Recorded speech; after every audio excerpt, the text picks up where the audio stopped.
all. Myself, Dr. A. Bhakyandaniamalan, working as a assistant professor in PS and Engineering College. So in this video, briefly we discuss about the material science, some basics in the material science we have to discuss. So we introduce, define the material. The material science subjects is one of the important subjects in the mechanical department.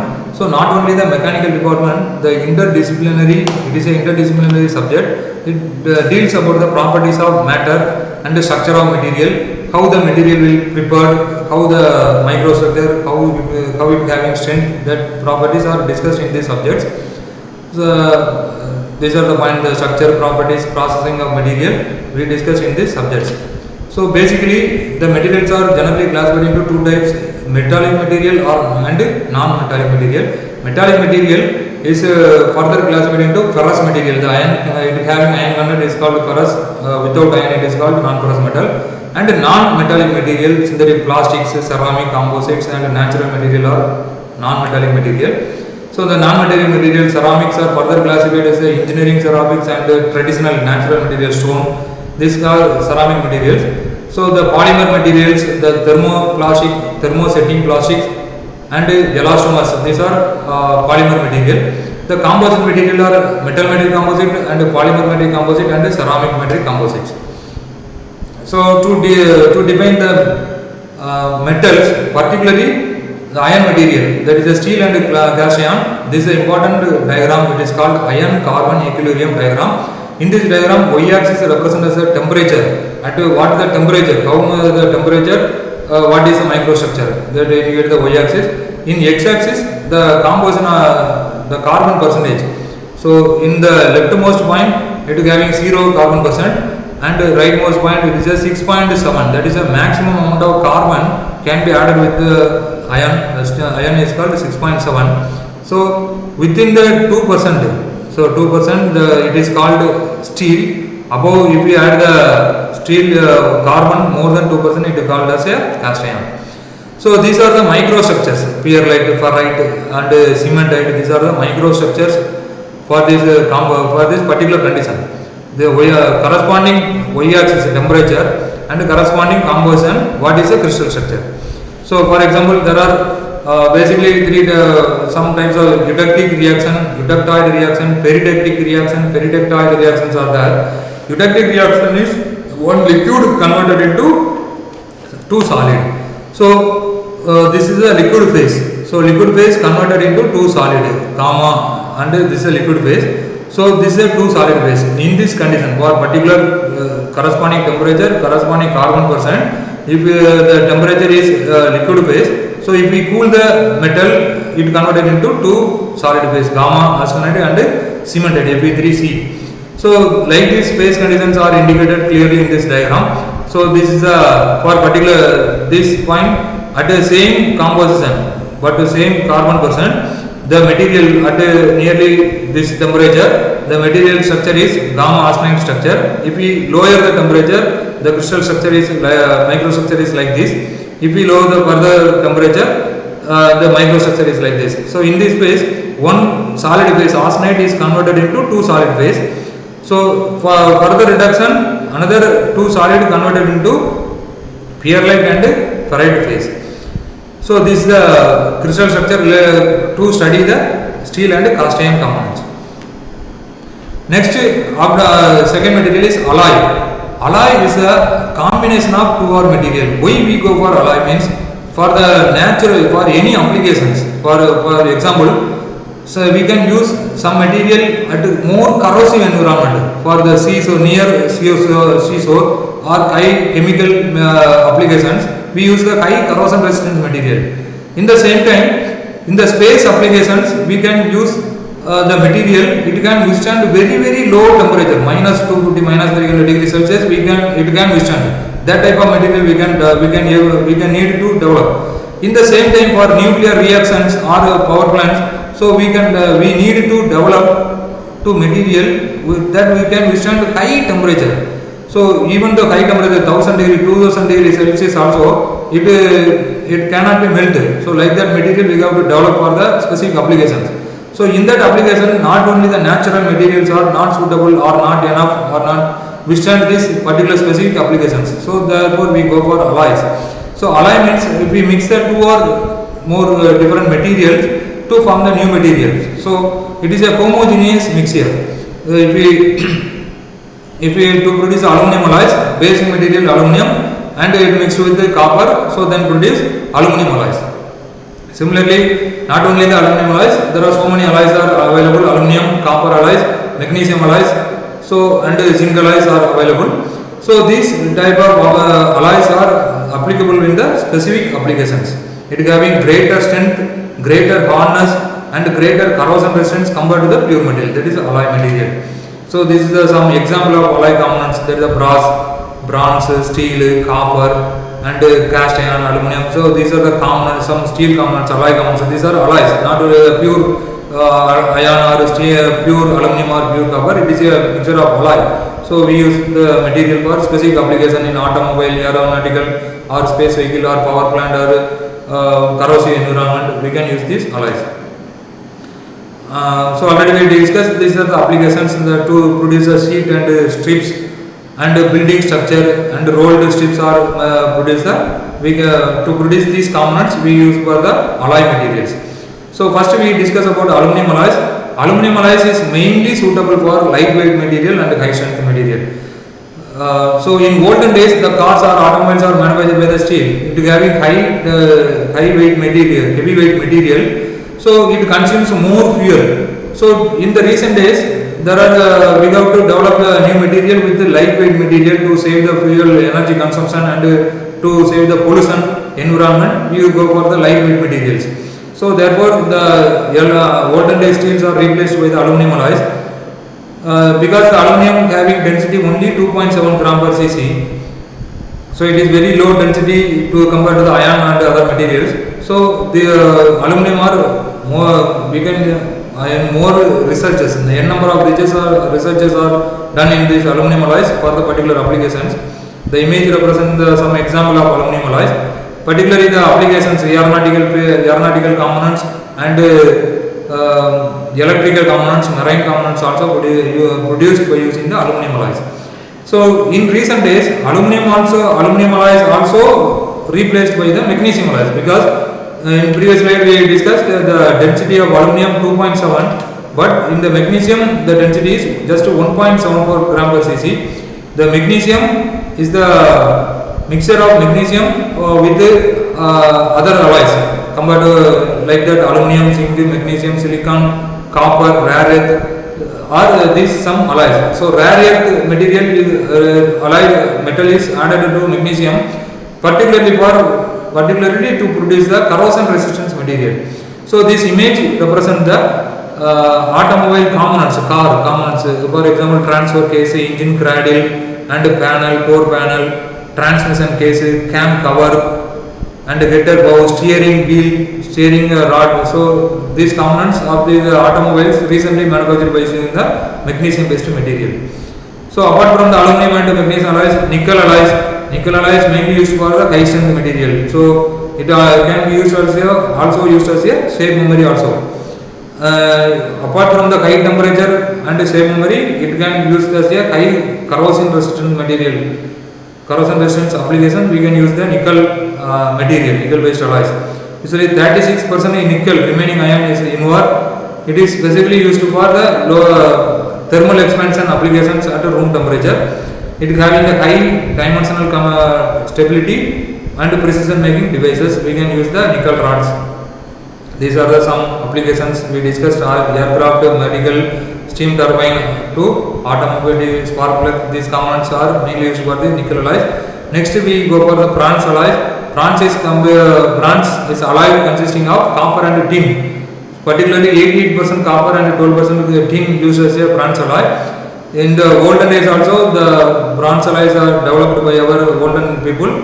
So this material can be more tougher than the copper. Tougher means more toughness. Toughness means in the stress strain curve, below the area of the stress strain curve it is called as a toughness. So how much amount of energy withstand by the material before the failure is called toughness.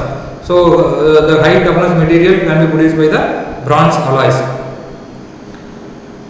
And also it can be used for the corrosion resistance. Example, these are the bronze alloys. The components, like these components are one of the bronze alloys. Not only these components, the ship hardware, ceiling, wall, mounts, furniture trim, coins are made with the bronze alloys. Niobium alloy. Niobium alloy is mainly suitable for low temperature applications. Because it is a good superconductor at low temperature. Therefore, to produce a structural application for this low temperature applications, jet engines and gas pipelines, high corrosion resistance, this type of alloy can be used. So these are the application of the niobium alloy, aerospace and structural and superconducting material. Next we go for the composite material. So up to now we discussed about alloys, then we move for composite material. What is the difference between alloy and composite? So alloy also mixture of 2 or 3 material, composite material also 2 or 3 material. But in the alloy it is a homogeneous mixture of 2 or more materials. Composite material is a heterogeneous mixture of 2 or more materials. For example, if we prepare the aluminum alloys, aluminum and magnesium, so if we heat the both material above the 700 degrees Celsius, it melt, it converted into liquid phase. So aluminum and magnesium are in liquid phase, then it allowed to cool to form the solid material. But in the composite material, aluminum based composite means aluminum is in liquid phase, at 700 degrees Celsius it converted into liquid. But the addition of reinforcement, carbide materials such as graphite, graphene, silicon carbide, boron carbide, alumina. So these are reinforcements. If we add this reinforcement which is in solid form at 700 degrees Celsius, because it is having melting point nearly 2000 degrees Celsius. So at the 700 degrees Celsius, one is liquid form, that is parent material, another one is reinforcement in solid material. So it mixed with the steel casting or some other material, then it come to cooled. So it converted into solid form, that is in 2 different phases. So that is called composite material. The reinforcement or matrix are dissimilar chemical or physical properties. So the composite types, basically 3 types: ceramic composite, polymer composite, metal matrix composite. So the first we discuss the polymer composite. Polymer composite is 2 types: thermoset, thermoplastic. So natural fiber composite, plastics and elastomers are comes under this material. Metal matrix composite is a matrix is material and reinforcement is a material or composite or carbides. So the type of reinforcements orientation, that is a particle orientation or whisker form or sheet form, that is comes under the metal matrix composite. Ceramic matrix composite, short fiber composite and long fiber composite. In the ceramic composite, the classification is by the ceramic matrix. Matrix also ceramics, reinforcement also ceramic. That is comes under the ceramic composite. It is specifically applied for the turbine blades, etc. This is the polymer composite. The polymer composite are continuous fiber. The load transfer from fiber to matrix. It is having specific property. For example, it is having high tensile strength in X direction, but in low tensile strength in Y direction. That is called polymer. That is a polymer matrix composite.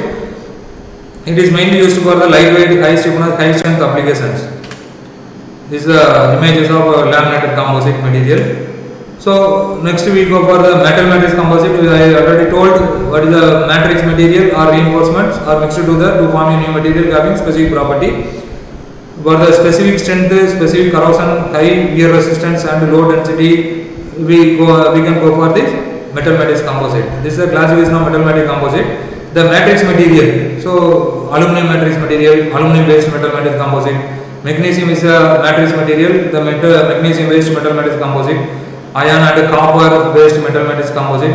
These are the next right side indicate the reinforcements. So these are the reinforcements: organic reinforcements, inorganic reinforcements, oxide, nitride, carbide, etc. So these are the some metal matrix composite product. So in the automobile or aircraft component, every component or structural component, more than 99%, we use the alloys and the composite, not pure material.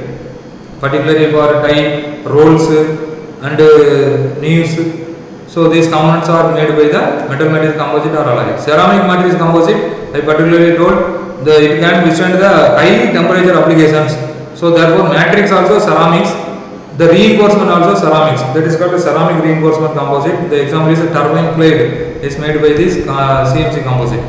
This is a carbon based composite. Aerospace applications, rocket nozzles, rocket aircraft and lightweight materials are made by using from the carbon based metal matrix composite. After the conventional materials, aluminum alloy, magnesium waste composite. This is a new material, smart material. It is called intelligent material or responsive material. So why it is called smart material? So in particularly in foreign and recent researches are developed and used. Suppose for example, if we use the smart material or intelligent material with the paint, so the particular room temperature will be varied according to the environment temperature. For summer season, inside the room will convert it into cool environment. In the winter season, it will keep the inside the room as a warm. So that material sense the environment temperature and reflect according to the environment condition. That is a smart material. So not only the environment condition, some negative Poisson ratio material also used. So in the left side it indicates the type where are the smart material, safe memory material, expensive material, chromatic material, piezoelectric material. These are the smart material. Another one, negative Poisson ratio material. So usually what is meant by negative Poisson ratio? What is the Poisson ratio means lateral strain by linear strain. That is lateral dimension del D, change in diameter by original diameter by change in length by original length. That is the Poisson ratio. Usually if we see this diagram, in conventional material the tensile load applied in at both direction, so the linear direction is increased, length is increased. In the same time the lateral dimension, the side dimension is decreased in the conventional material. But in the accepting material or negative Poisson ratio material is react opposite. If we increase the length, so in lateral dimension also increase. So this type of material is called negative Poisson ratio material. So in recently used the sports bottom heels and bulletproof and material and some latest component also used by this prepared by using this negative Poisson ratio material. So then we go for the characterization technique. So the characterization technique, the structure characterization and strength characterization. There are microstructure of the produced alloy. Why we go for this characterization technique means it is not a pure material. The material properties, microstructure or strength are not uniform in all direction, all axes. So in some direction we prepare by mixing the 2 or 3 materials. So therefore the property and the microstructure, atomic structure are different in different directions. So therefore how we characterize it? If we add the aluminum or magnesium, it is there or not?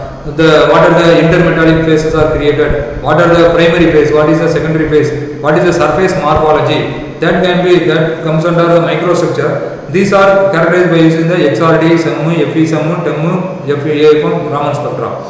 So X-ray is the XRD diffraction method. So in this method we can identify the phase and Miller index and particular material. So we can it is a crystalline form or non-crystalline amorphous form. So we can study by using this XRD analysis. Another one, SEM, FE-SEM. SEM means scanning electron microscopy. FE-SEM na finite field emission scanning electron microscopy. So TEM means transmission electron microscopy. So it zoom the top surface of the sample or material in micro level or nano level. So we can observe the grain boundary, grain orientation, intermetallic particles or distribution. So we can study the microstructure properties. So then how the microstructure affect the strength property. So this due to the microstructure orientation in particular direction, its property will vary in particular direction. So we can characterize the material. So these are the material characterization technique. Another one is strength characterization. So as we discussed earlier in the presentation, for particular environment to specific corrosion resistance area, we analyze the corrosion property. How much corrosion rate, how much corrosion current we can study.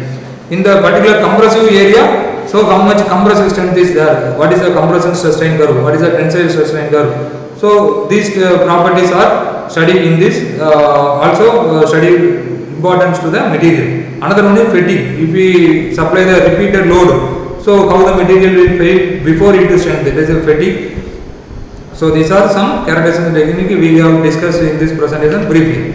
So this is a XRD. So XRD is a sample is a testing sample. So which material tested, which material to be analyzed by using the XRD kept in the table, and the X-ray emission is there. So it diffracted into particular orientation to the angle. So then it deflected by this deflector. So it work on the principle of Bragg's law. The indicate 2D sin theta equal to n lambda. So n is a number of wave on the wavelength order. Next wavelength value of the X-ray. and D is the diffraction angle. So from these 3 values we can find the D value. D value is the intermetallic distance.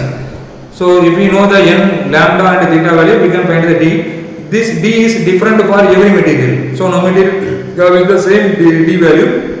From this D value we go for the periodic table, it identify which material. So if we prepare the alloy, after performing the XRD, what are the peak available? That is the magnesium alloy. See this for example, this is one of the XRD image. So the peak indicated particular material in that particular Miller indices 002 plane. What is the material available in this sample? So we can study using the XRD. This is x-axis indicates the true theta, y-axis indicates the intensity, how much intensity it appeared. So it is the peak represents the crystal structure. If we obtain the XRD in hum shape, it is called as a amorphous material. So this is a SEM image, the microstructure scanning electron microscope. This is an example of SEM image for this particular sample. So this is the EDS. EDS means energy dispersive X-ray analysis. So not only the surface analysis, it identifies the element. So what are the individual elements available in this material also we can identify using the EDS analysis. From this EDS analysis only, how much weight percent, how much mass percent of the particular material in this composite. This is a TEM. Compared to the SEM image, more magnification or more zooming in the TEM level, that is a nano level. So if nearly 10 power minus 9 meter thickness zooming, we can go for the TEM image. So then we identify the microstructure using the TEM image. So this is the TEM equipment, this is the TEM images for the particular sample. Is more precise than the SEM image. So this is a comparison from the SEM and the TEM. TEM is a basically 2-dimensional projection we obtained. This is a surface image. It can be observed in the fluorescent screen, it is observed in the monitor, TV monitor. These are the comparison of TEM and SEM. Advantages of TEM. TEM is a more powerful magnification compared to the SEM. It is more magnification and element compound structure also identified in the TEM image, and the surface feature like shape, size, structure also identified in the TEM image. This is another one surface technology, atomic force microscope. In this force, one nanoscale tip is there, the small cantilever strip. So if we apply the atomic force, how much the cantilever tip is deflected, that reflects the particular material. Right side indicates the AFM image of the particular sample. From this material also, from this image characterization technique also, we characterize a particular microstructure of the material. Another one similar to XRD, Raman spectra is there. It is a non-destructive chemical analysis.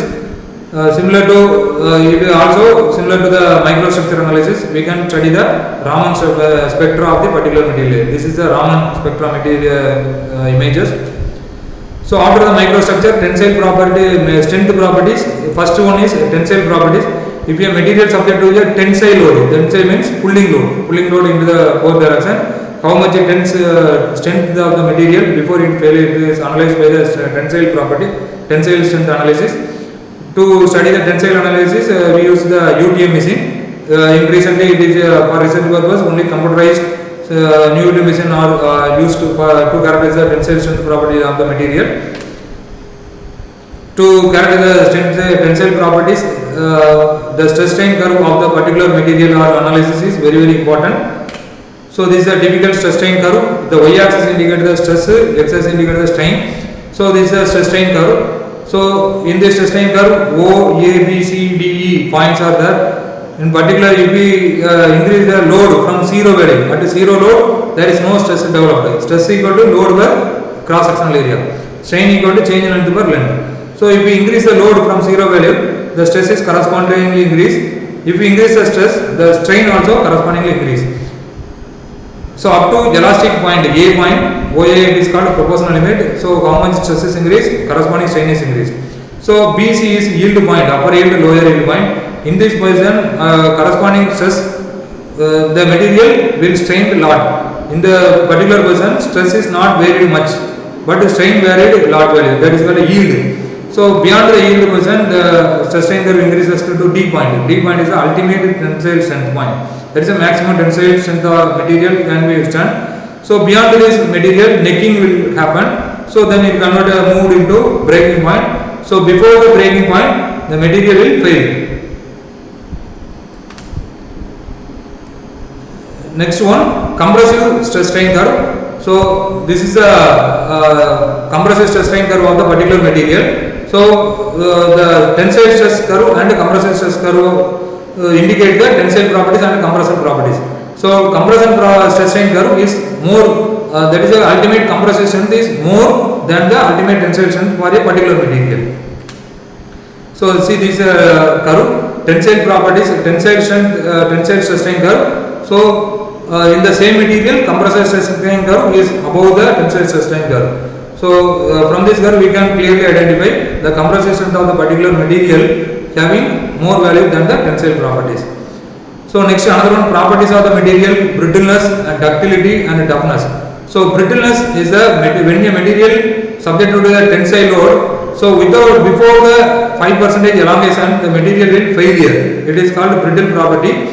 So brittle material having higher compressive strength. For example, cast iron having higher compressive strength, but it is having very low tensile strength. So this is called brittleness property.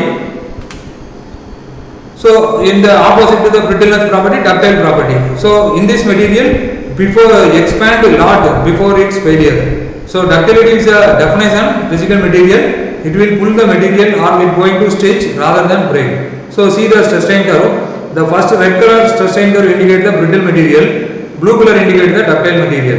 So stress strain curve, if you increase the stress value, it increases up to particular point. If you increase more than the ultimate strength, the material will fail suddenly. But in the ductile material, it will elongate more than after the ultimate point, then finally it will fail. That is called a ductile material. Another one, toughness. Toughness indicates the how much amount of total energy absorbed by the material. See this stress strain diagram. How much below this area of the stress strain diagram indicate the toughness of the material. So how much the ductile material, how much the toughness strength, the brittle material, how much the toughness strength. So this is called toughness material. This is a this type of material characterized by greater deformation and high tensile strength and high compressive strength.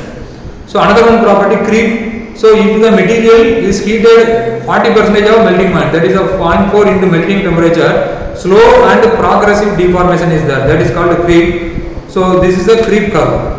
This is a primary creep, secondary creep and tertiary creep. If we heat the material 0.4 times, the material will slowly deform to the elongate, slowly deform, that is called a creep. So that property also important to characterization in the high temperature material applications. So these are the some basics concept we discussed in this material science presentation. Thank you for your audience. I briefly explained what are the points we discussed. First, what are the materials, engineering materials are available, basically metal, non-metal, metals and alloys, composites, and how the material are characterized, microstructure, characterization techniques and strength properties, tensile stress curve and creep and toughness we discussed. So thank you for your audience. Thank you once again.